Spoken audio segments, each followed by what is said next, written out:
Alright, so picks up one of the best leads you can possibly hope for, and the opponent is staying in. No idea why. I guess maybe gonna get off a Leaf Blade and then bail, but the thing is, this is, as you can see, this Scrafty has done so much damage here. Let's see what they switched into.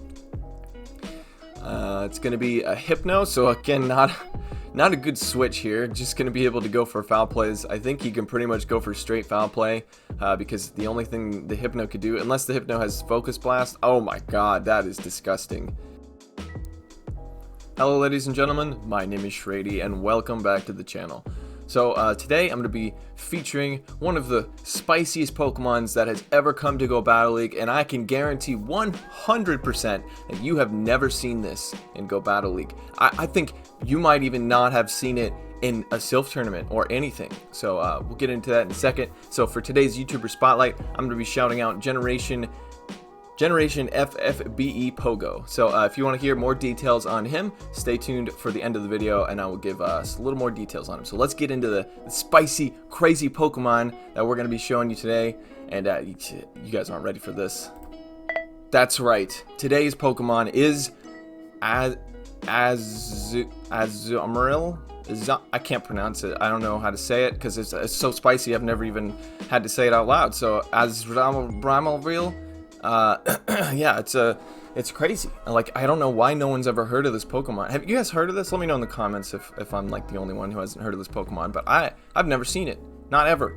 So we're gonna be featuring this guy today. Mostly kidding, by the way. So we're gonna be featuring some battles by a member of the community named Pickett, and he has decided to run this team, which I'm kind of jealous of because, well, not jealous of, but I've been running a similar team lately that I've been thinking about making a video on, and it was actually a team designed by Verg, if you guys have ever heard of him. So this is a little different though. Let's take a look at his team. So he's going to be leading Scrafty with Counter, Power Up Punch, and Foul Play, and then he's got HYPNO with Confusion, Thunder Punch, and Shadow Ball, and then he's got Azumarill in the back with Bubble, Ice Beam, and Play Rough. Now I do believe he's using his HYPNO as a safe switch, so let's get into these battles. So this is a pretty bad lead. He's going to be doing resisted damage with the counters, and the Razor Leafs are going to be neutral. So I do like his tactic here. He's going to go for the foul play directly because most likely he's going to get a shield, but he won't be able to get to a second move. So he's actually going to switch out into his HYPNO, and the opponent is staying in for way too long. Basically deleted that victory bell. So they're going to come in with their Galarian Stunfisk, but they're pretty late. So this HYPNO already put in some serious work before the Stunfisk even came in. And so he's going to land the Shadow Ball, which is pretty big here. And this is probably a Rock Slide. It was a little too short, but he does want to preserve some of his health on the HYPNO. And then he's going to go for the Thunder Punch. This will be double resisted, but it might be getting the shield here. Let's see. Nope, no shield coming out from the Galarian Stunfisk. And this is going to be another Rock Slide, I would imagine, but this won't KO. It is a Rock Slide. And he should be able to get to another Thunder Punch. It's not going to KO though, so I don't expect a shield coming out from the Galarian Stunfisk here. Oh my god, he gets a shield. Oh man, that must feel pretty bad to use your last shield on a double resisted move. Alright, so going to come in with Scrafty. This is probably another Rock Slide, and it won't KO because it is resisted. Oh no, it's an Earthquake. That's unfortunate, but that's fine. No big deal. He wants to save his shield for his Zomboombaril. And then, oh my god, another person using a Zomboombaril. No way. This is, oh my god, this video is insane. I'm going to make it to YouTube's trending page because of this video. I cannot believe there are two Zombombarils going at each other. Like, this is nuts. Have you guys ever seen something like this? I guarantee that you haven't 100%, and I will eat a dog. No, not a dog. I will eat this phone if you guys have ever seen Zombombarils in the same match fighting each other before. This is crazy. They are both running Play Rough, but he's got a shield and a little bit more health, so this is a pretty clear-cut win for Pickett's Zombombarils, or whatever its name is. And then Victory Bell is going to come in. Actually, that was pretty close. I didn't realize Victory Bell was still alive, or forgot about it anyway. So was able to bubble down, fortunately. That one Razor Leaf was not enough.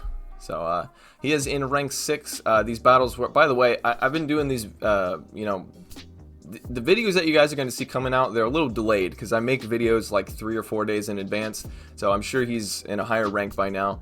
Same thing with the videos from me.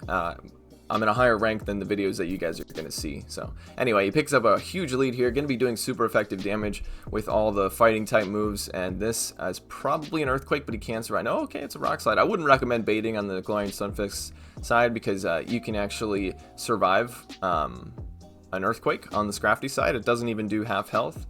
Okay, so he's going to switch into a Skarmory to try to catch Pickett off guard, but he's not having none of that. Going to go into his Azumarill, which is a pretty good response to Skarmory, but unfortunately he doesn't have Hydro Pump, so this makes it a little closer of a match. Going to go for these Ice Beams. Obviously, Play Rough would be resisted because the Steel typing is going to commit a Shield. That wouldn't have KO'd, but the thing is, if his opponent shields this, then he will win. If he, yeah, so I think he's still going to be able to win now. Yeah, he might have to commit a second shield here. Yeah, see, with Hydro Pump, it's a little less if you have a match, because if you land the Hydro Pump, then you pretty much win automatically. Pretty sure in the 0 shield, Skarmory wins if you have Hydro Pump. But not 100% on that. So going to come in with his Hypno. The opponent switches into a Stunfisk. I guess the opponent forgot that there was a Scrafty. So the Scrafty's obviously going to come back in and absolutely demolish this this little bear trap guy. This is probably just a Rock Slide. But again, if it's an Earthquake, he can survive. It is an Earthquake. Okay, never mind.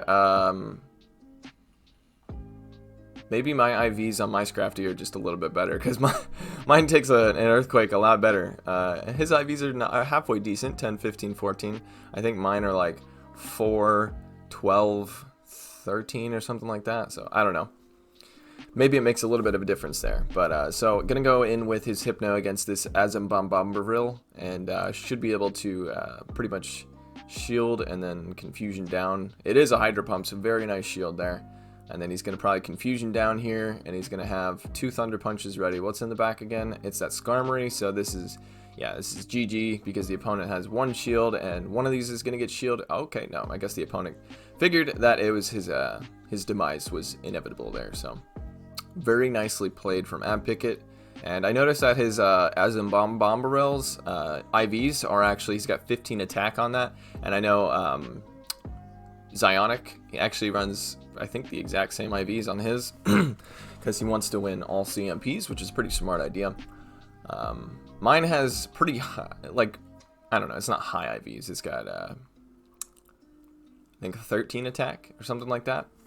Anyway, so the opponent switches into an Altaria, which I've said in a previous video, not a good safe switch. It used to be halfway decent, but not so much anymore. Even if you double shield against this Azumarill, it's still gonna get wiped. As you can see, Pickett does not need to shield these Sky attacks. The Dragon Breaths are double resisted, which is why this is such an iffy matchup. Well, and obviously the Ice Beam is double super effective. Okay, so his opponent, all you have to do is commit 1 shield here. The opponent actually switches out. Gonna go for this Play Rough here, or going for the Ice Beam actually. This is gonna do a lot of damage to the opponent's Alolan Raichu, and then he's going to come in with his Scrafty, shield this. It's probably a Wild Charge. Let's see. It is a Wild Charge, so now he should be able to counter down. Actually going to go for the Power Up Punch. That makes sense, because now he can ramp up his damage a little bit, so when he gets off the foul play against the, whatchamacallits, the Altaria, it's going to do a lot more damage, because he's ramped up now. Could let this go. Yeah, he's got the Azumarill, so there's really no reason to shield that. Could even come in with Hypno if you wanted to. Oh, the Azumarill is almost dead. Oh, okay. Well, this is a little bit more iffy now. Will be able to shield the Sky attack here if he wants to. Not going to shield. Okay. It's going to do quite a bit of damage, but Hypno is a tank. And then going to overfarm a little bit here. This Thunder Punch is going to do neutral damage because of the Dragon and Flying typing. This should be taking out the Altaria. And then it's that Whiz Cash in the back. Okay, so I don't know which would have been more useful. Shielding, probably shielding the Sky attack would have been a little bit more helpful. But yeah, I don't think there's any win condition here. Just too little health on the Hypno to be able to win this one out. So unfortunately going to take a loss in game number, whatever game number this is. But we're going to be going into the next battle here and see how he does in there.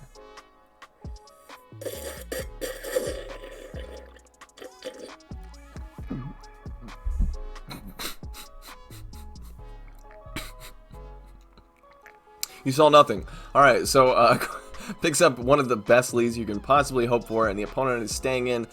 No idea why. I guess maybe gonna get off a Leaf Blade and then bail, but the thing is, this is, as you can see, this Scrafty has done so much damage here. Let's see what they switched into. It's gonna be a HYPNO, so again, not a good switch here. Just gonna be able to go for foul plays. I think you can pretty much go for straight foul play. Because the only thing the HYPNO could do, unless the HYPNO has Focus Blast, oh my god, that is disgusting. That is actually disgusting. Okay, now he's going to switch out because the opponent is still switch locked here. And yeah, could have switched into the HYPNO or the Azumarill, but either one makes sense. Don't remember what the lead Pokemon was, actually, so... what's it? Oh, a Shiftry. Okay, so that's why it makes sense to switch in the Azumarill here. Holy crap, did you see how much damage that did? That was the most... What? Is it because he's got 15 attack? That was insane. That play ref did so much damage. Holy crap. Okay, so the opponent switches into the Shiftry. Probably just going to let this go and then counter down with Scrafty. Because he's got the HYPNO that can take care of the Azumarill as well. So gonna wait out the switch timer a little bit, and then should just be able to, doesn't even have to shield this. It will do a lot of damage, but not gonna KO. And no need to shield really, because you don't need the Azumarill, or don't need the Scrafty, because the Azumarill is just gonna come back in. And Scrafty has a very, very poor match against Azumarill. So yeah, no reason to shield there. The opponent does land the Hydro Pump, which makes this a little bit closer than it has to be, but you know, you gotta make those calls sometimes. But in this situation, it didn't really matter because he's gonna be able to get off these 2 Thunder Punches before they get to another charge move. So gonna be able to do a partial flex, not a 2 shield flex, but a 1 shield flex on the opponent. Always feels pretty good to get one of those. Let's see, where are we at? We're at 11 minutes, so there's probably one battle left. Let us see. Going against Takao. That's probably how he pronounces that. And then gonna pick up another massive lead here against the Stunfisk. Let's see what they switch into. Some of these opponents are staying in against this Scrafty. What in the hell? Definitely want to switch out. There's no reason to stay in because those counters do so much damage. Let's see if this is an Earthquake or a Rock Slide. It is a Rock Slide, so again, there's no use in baiting in that scenario. Gonna switch in to a Galvantula, and then this is a very iffy matchup because HYPNO is going to take super effective damage from these lunges, and they are going to get spammed out very, very quickly. But as you can see, the Confusions are doing a lot of damage. Here comes another lunge. I don't think this would KO, but it would come very, very close. Okay, actually not as close as I thought, but gonna go for this Thunder Punch. This obviously will be resisted here. Yeah, unfortunately he's gonna get farmed down, so that is not too great. Galvantula is insane. Never thought about using one as a safe switch, but it worked in this situation because he didn't have anything in the back that could really take care of it. Possibly could have stayed in with Scrafty, but Scrafty's going to take super effective damage from those lunges as well. So, going to get off this. Why are they coming back in with Stunfisk? What in the heck? What is this? What is happening? What am I witnessing here? Okay. Saving tall, man. Oh boy. Oh, that's rough. That's real rough. I feel bad for that guy. Well, you know, that's what happens when you run double steal sometimes. And God, it's not even just double steal. It's double steal, and one of them is double weak to fighting. So you're gonna need some sort of defense against a Scrafty or just any counter user in general. So, unfortunately for the opponent, Pickett was carrying Scrafty. Looks like that's the end of the video there. So I hope you guys enjoyed this. Now, let's go... Oh, that was probably really loud. I'm sorry about that. Let's go into the YouTuber Spotlight for today. So today we're going to be doing Generation FFBE Pogo. Now, sorry, it's very hard to say this all at once. Generation FFBE Pogo is a relatively new content creator. He's been doing, it looks like maybe a couple live streams on YouTube as well, but he's also trying to post some like Pokemon Go PvP stuff as well as just general information about Pokemon Go. And so he's a veteran, an American veteran. So if you guys want to go and check him out, I will drop his link in the description. And I do really thank him for the support for the channel, and I hope you do very well in the future with your own content creation. So I hope you guys enjoyed this video, and if you did, go ahead and hit that like button, hit that subscribe button, notification bell turned on, and if you don't do all that, well, my cat's gonna come and eat your face. So I hope you guys enjoyed this, and take it easy.